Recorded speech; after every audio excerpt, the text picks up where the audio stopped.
I heard the doorbell ring, and as I looked through the peephole, I discovered my father-in-law standing outside. Mr. Norrington! Why in the world was he here, when just up until yesterday he was literally at death's door? In a panic, I called up my husband. Stephen, where are you right now? I'm in my dad's hospital room. Don't freaking call me right now. I finally found out that my husband had been lying to me this whole time. Lying to me using his own family as a means. That is totally unforgivable. My name is Katie, and I'm 32 years old.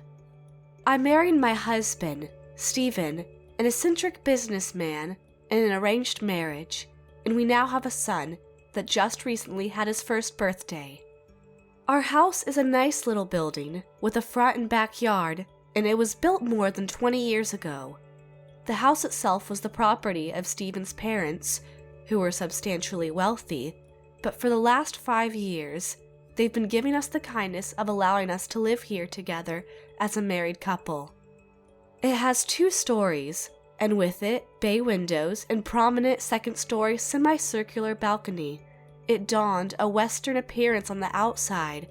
It was the kind of house that caught the eye of passerbys pretty often. However, you could argue the house had way too many rooms, and most of them had large, stately doors. There were lots of unnecessary steps too, and as my in-laws got older, the house became increasingly difficult to live in. That's why they moved out into a large apartment with lots of facilities designed for retired people to live easier. Our old house had a lot of stairs and steps, and the yards are both pretty spacious and hard to manage for old folks like us. That house was maybe right for us in the past, but not anymore, unfortunately. Ever since we moved to the apartment we live in now, moving around the place in general has become a lot easier. Not to mention the cleaning and the vacuuming and stuff like that. The pain in my lower back's been getting better these days too, but we just couldn't go through with getting our old house destroyed. We lived there for close to 20 years after all. Taking care of it will be a bit of a hassle. Oh, but it would mean a good deal to us if you accepted our offer of you two living there. It is a beautiful house. To think of living here makes me so excited. We'll gladly live here. Thank you so much. I'm gonna be away from the house most of the time because of work, but if you want to move in, I'm all for it. That house is one that's packed with in-laws' memories of fond, olden days, and that's why I live there and tried my best to take care of it. It may be old and spacious, but I never fail to clean and polish it as best as I can. I also planted various seasonal flowers and herbs in the garden to keep its liveliness, and made sure it was a great joy to behold it as I cooked in the kitchen. Having tea time in the garden with my in-laws when they occasionally came to visit had become a bit of a thing to look forward to for me. My, I must say the tea you prepare for us is absolutely incredible, dear. The garden looks stunning too. How are you managing to keep the house in such good shape? Oh, stop, you're too kind. The garden had always been splendid, and cleaning is actually one of my hobbies. It's a house that gives me the chance to do what I love doing every day. To tell you the truth, I actually lost both of my parents at a young age, and I've been mostly alone for most of my life. Stephen's parents were my legitimate in-laws, but they were the closest thing to real parents that I ever had. Ever since I started getting to know their son while I was still working full-time 7 or 8 years ago, they were concerned about how I was, and did all kinds of acts of kindness for me. Then, eventually began to think I was the right woman for Stephen, and made arrangements for us to get married. As the son of the president of a large enterprise, Stephen was heir to the position once his father retired, and made me think he was a gem unattainable for someone like me, which is why that I stubbornly didn't really want to talk about marrying him at first. But then, Stephen himself told me he was having this relationship with me under the assumption we were going to get married in the end. Dad had been telling me you were a very respectable person, and that got me intrigued. I kept on wondering, who is this woman that's impressing my dad so much? If you're okay with it, I'd like for us to be together, please. Only if you're alright with it being with me. Stephen never exploited his social authority in the relationship, meaning he was very fair and willing to compromise, and otherwise he was sweet, caring, kind, everything I'd hoped to find in a man. We got married later on, amidst enthusiastic congratulations from so many kind people. Afterwards, he got increasingly busy as he started taking over some of Mr. Norrington's smaller enterprises, and he often came home pretty late at night. Marriage caused me to leave my job and switch to a housewife, and I dedicated myself to making good food for Stephen and support our life together in whatever way I could. I'm so blessed to call you my wife, Katie. There's no way I couldn't have come to where I am now without your help, and I don't know I could have if I wound up with someone else. Aw, you're so sweet, darling, and thank you very much for always trying your best for yourself and for us. Now, how about a nice cup of coffee? Blushing a bit, are we? I just knew you were pulling my leg, Stephen Norrington. Maybe just a bit, but I'm mostly dead serious. Stephen is what you would call a worker bee, always working as hard as he could, and was often concerned with how the company was doing, even on his days off. But he was also the kind of person who never failed to show immense appreciation for everyone around him who helped him even a tiny bit. In due time, I found out I was pregnant. I was worried the morning sickness would make me unable to do the housework as well as I could, but fortunately, it was pretty mild, so I was able to clean and cook without forcing myself very much at all. I assured Stephen and the Norringtons I was fine and did everything I usually did, including the laundry and the garden work too. I was as sprightly as a child treated with some sugar. Our baby turned out to be a boy.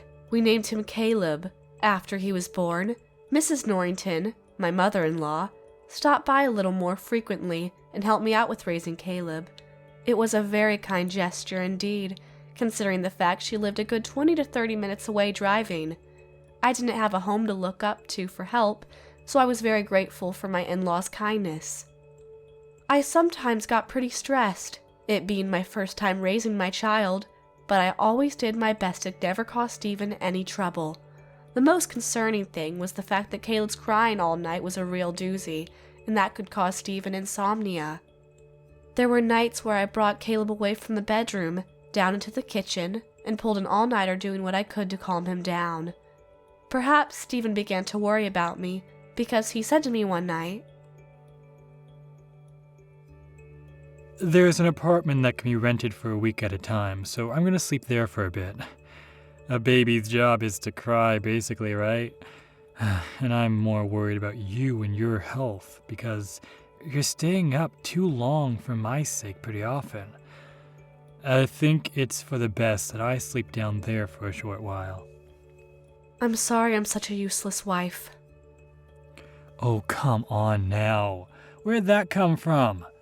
This is just a phase, honey. Caleb's gonna calm down after a while, and then we can sleep together, the three of us. One big, happy family. It'll be over soon. Trust me. I believed he was absolutely right. It had only been about a month since we started raising Caleb, and it was just the first phase. That's all it was. No need to get upset over being powerless about something for a bit. Stephen started to live in the apartment he was talking about, coming home for dinner every night, and on weekends. Since he wasn't there during the night anymore, I didn't have to get all concerned about him regarding Caleb's cries. Strangely enough, though, Caleb's night cries died away unusually quickly, and raising a child had suddenly become a lot easier. One weekend, Stephen came back home.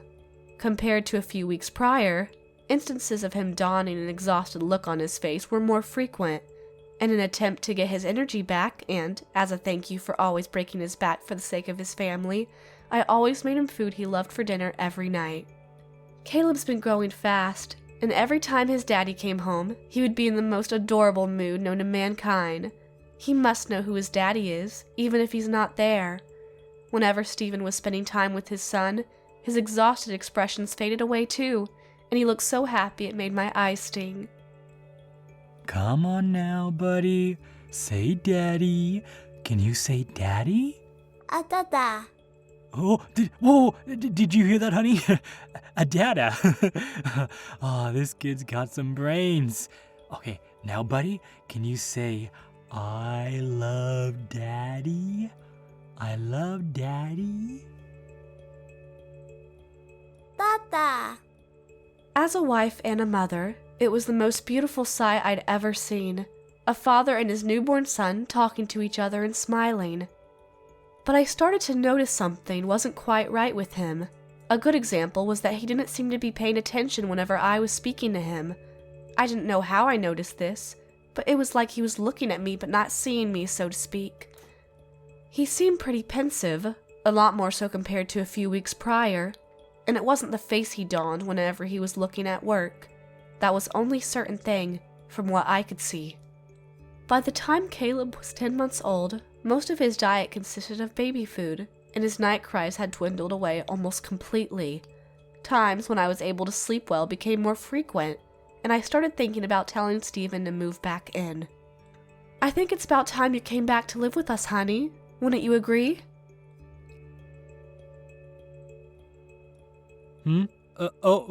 Yeah, I do. It's about time, for real. Caleb never cries at night anymore. Thought it was finally time. He doesn't, eh? Good. Yep, I think it's time I move back in. Something about his responses didn't sound natural. Some of his words were slurred together. More recently, Stephen was sometimes unable to come back home for the weekend because of work. Additionally, times when he didn't answer me when I called him became more common, and during the times he did come home, he spent most of his time on his phone. One day, when I was taking care of his bags after he came home from work for the weekend, I discovered a piece of clothing that I did not recognize. It was a white open-collared shirt, and it was too small to be Stephen's. Judging from where the buttons were, I confirmed the shirt was made for a woman.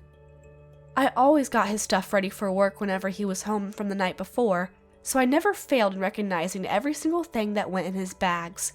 What made things somewhat more suspicious was that it seemed to have been shoved in with his underwear on purpose. I instantly felt like someone had poured a bucket of ice-cold water all over me. I started to see a shadow looming over my husband, a shadow of a woman, and it wasn't mine. And it was one that was pretty annoying because she was quite literally in my face at the moment. Or rather, her clothes were. Of course, I was so angry with my husband, but I had Caleb to consider, and told myself I just had to calm down and proceed with caution. In the event I became emotional and demanded a divorce as a result, that would mean I'd be taking a darling boy away from his father. I decided that the first thing to do was to find out who this woman was exactly. The place where the act of treason was committed was most probably the apartment where he was staying for a while. I pondered lurking around there, hoping to catch what I was looking for, but carrying around a baby posed some obvious problems. I didn't have a spare key to his apartment, so I couldn't just waltz in either. For me at the time, it turned out to be pretty difficult for me to be around the building.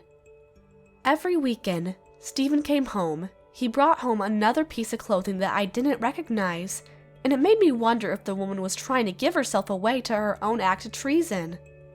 Stephen is a rather careless person when it comes to small details in his surroundings, so I'm pretty sure he never noticed these pieces of clothing he brought home. I then decided to set in motion a plan to quickly get him away from the apartment, and it went like this. Hey, honey, I was thinking that maybe I could go to that apartment of yours.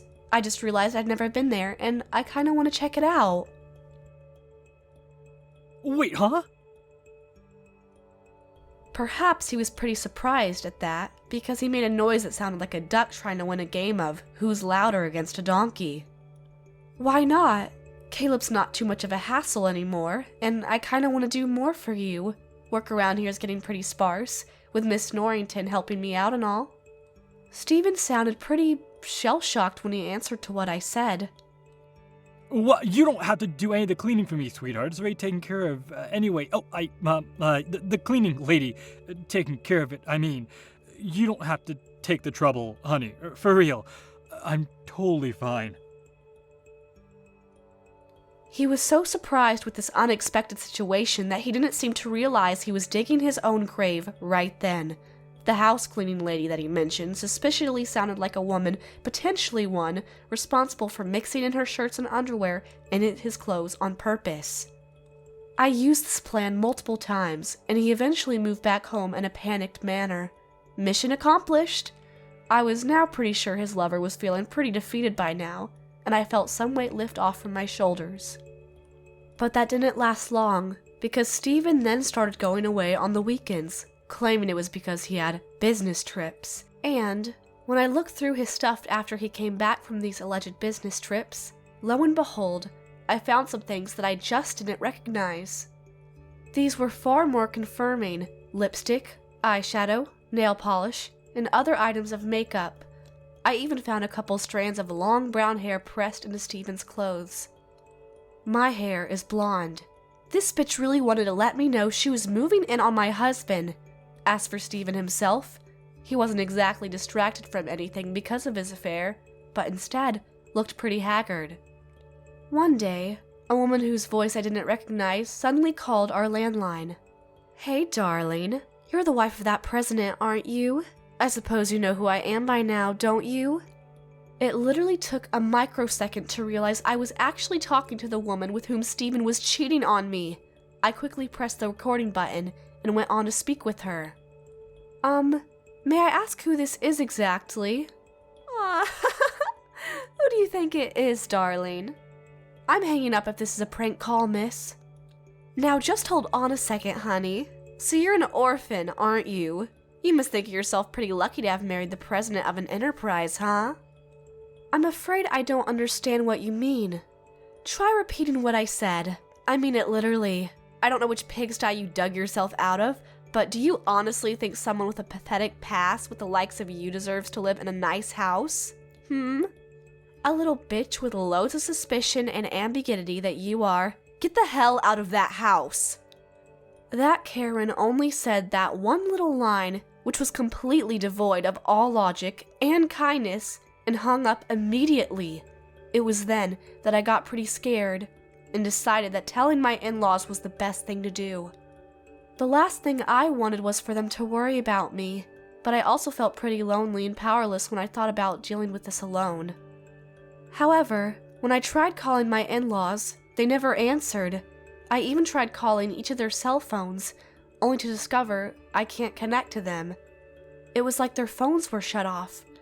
After a while, though, I did get a phone call, but it was from Stephen, and it was a call that informed me Mr. Norrington had collapsed and was now under hospitalization. I was so shocked to hear the news and told him I was going to be ready to hightail it over there to the hospital, but then Mrs. Norrington, who was apparently there with him too, took his phone and said, "He has a bunch of tests to run, sweetie, including the continuous observation the doctors advised he needed. He's gonna be in hospital for about a week. You had young Caleb take care of Katie, so I don't think you coming to the hospital is a good idea. And Mr. Norrington's saying the last thing he wants is cause you any trouble too, so please, wait at home and hope for good news, okay?" I know you're worried, honey, but please, do what Mom told you. I'll call you back later. I've said this before, and I'll say it again. I consider my in-laws the closest thing to my actual parents. I was about to throw up with concern for Mr. Norrington's health, but I luckily kept my cool and agreed that what he needs right now is rest, and no daughter-in-laws bothering him. I hugged Caleb as I told him, "Let's hope that Grandpa gets better soon, okay, darling?" I felt like I was saying this more to myself than Caleb. The next day, the same woman who threatened me yesterday called again.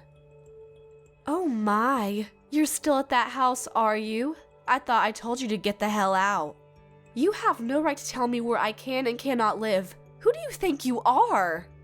You really think you can talk to me in that tone, bitch? I'm the future wife of a company president and the rightful owner of that house.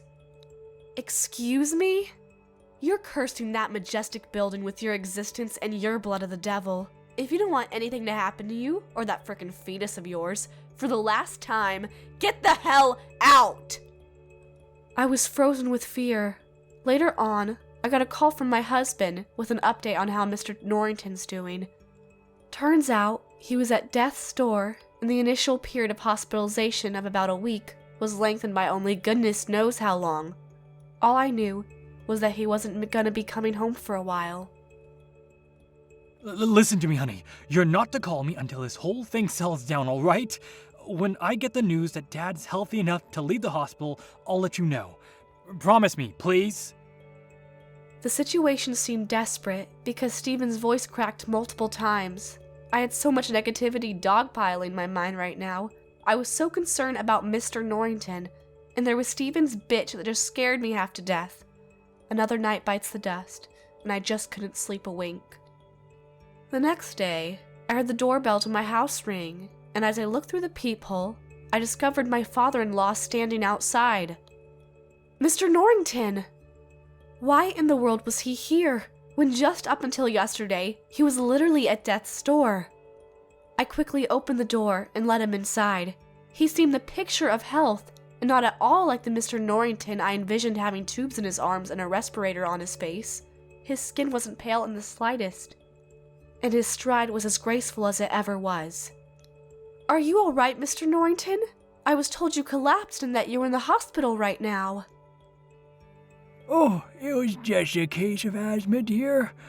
I have low blood pressure and sometimes it makes me dizzy, but there's no cause for alarm. I'm completely all right now. I heard from Mom that you were worried about me, and I hightailed over here as soon as I left the hospital. It turned out that Mr. Norrington felt dizzy and went to the doctor to get it checked out 3 days ago. He was diagnosed with a mild case of anemia, or low blood pressure. Further tests revealed a polyp in his large intestine. They found a few hemorrhoids too, and they were bleeding a fair amount, and they decided that was the cause of the anemia. Along the intestinal examinations, they conducted a procedure called a polypectomy and took care of the polyp real quick. That's why he was able to quickly recover and left the hospital that day. Oh my, so you had some intestinal trouble and some hemorrhoids too. I'm so glad you're okay, Mr. Norrington. Oh, hush, dear. I'll be honest, though. Talking about problems with my ass makes me feel a wee strange. I'm sorry to have worried you, my dear. As the relief settled in, I suddenly remembered my husband. And what's going on with Stephen, sir? I heard he was with you the whole time you were in the hospital. Huh? No, he didn't. That boy just signed a couple of documents authorizing the medical test and just left quickly afterwards. He never paid me a visit even once. Hang on. Is something the matter, Katie? You suddenly look so pale. I felt the blood run to my face. In a panic, I called up my husband.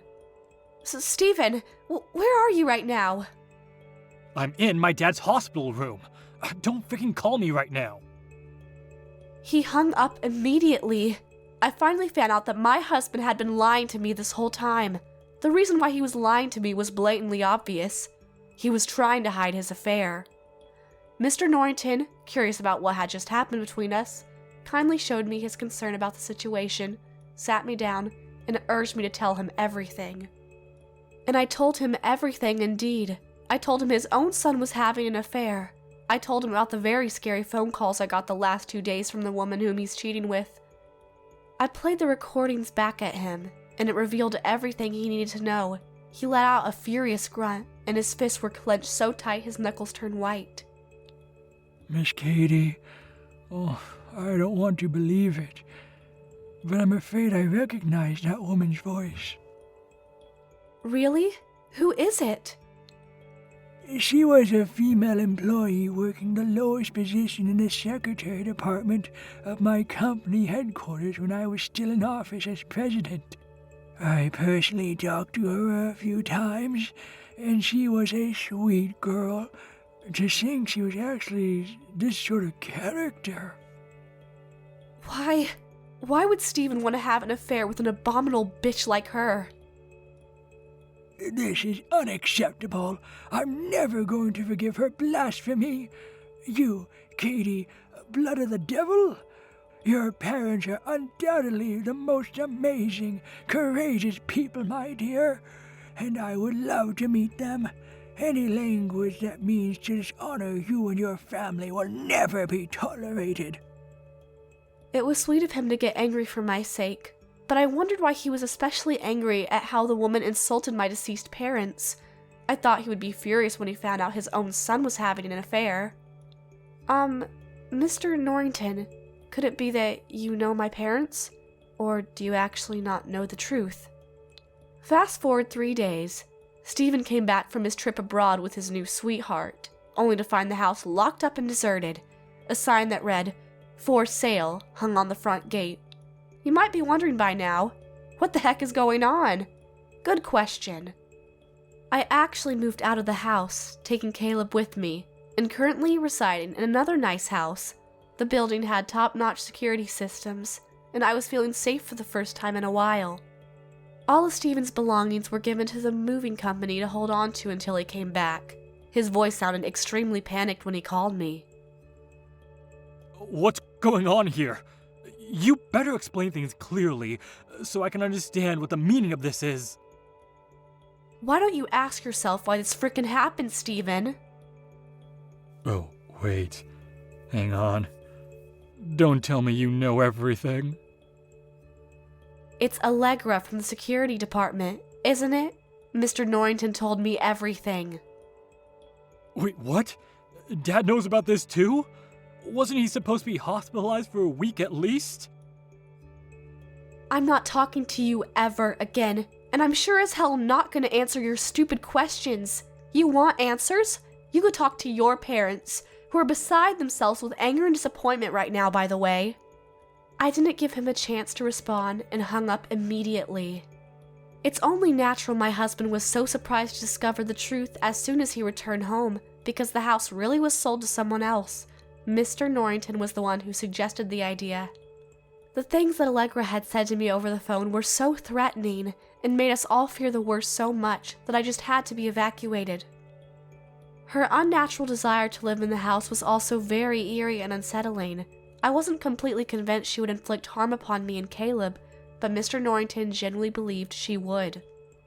He sternly urged me to move out of the house as early as possible. This idea was so unexpected, it left me speechless, and my mouth was open like a codfish for a solid minute or two. I admit it's a beautiful house that transcends time in the best of ways. But what's even more important is you and young Caleb. Nothing is more precious than family, and I would volunteer to go homeless if it meant protecting mine. My wife will understand.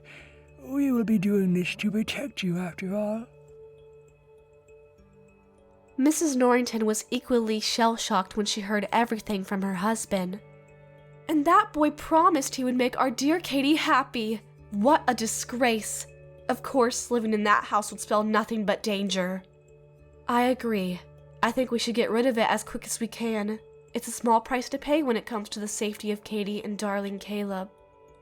Why are you being so good to me? I'm only the mere wife of your son, you know. I don't understand what I did to deserve this much kindness. I think it's time you know, Katie. A long time ago, before you were born, we were going through some pretty tough times, and your parents helped us so much. They were the sole reason my company didn't go bankrupt. It may be doing pretty well nowadays, but even it went through rough patches in the past, and my business skills were never very good. It was bad enough that we contemplated we ended all as a family, our Stephen included. It's not something I like to bring up. Mr. Norrington's confession shocked me.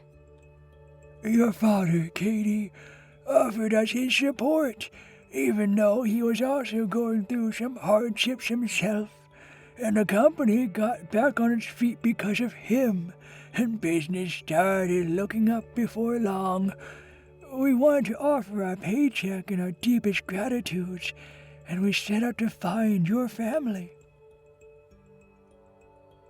My parents passed away quickly successively when I was in middle school.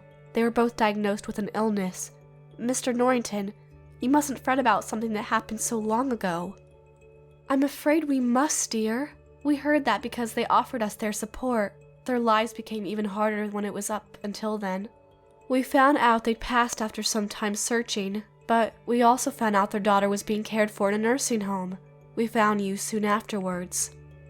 But we were completely convinced you'd hate us because we were pretty much the sole reason why our parents couldn't make it through. I assure you, Mrs. Norrington, I don't feel anything close to that whatsoever. Even when life was hard as a family, my parents offered me everything they could, and I have nothing but fond memories of them. I managed to receive a decent amount of scholarship money from the nursing home, and I was able to go to school without any trouble even after they passed.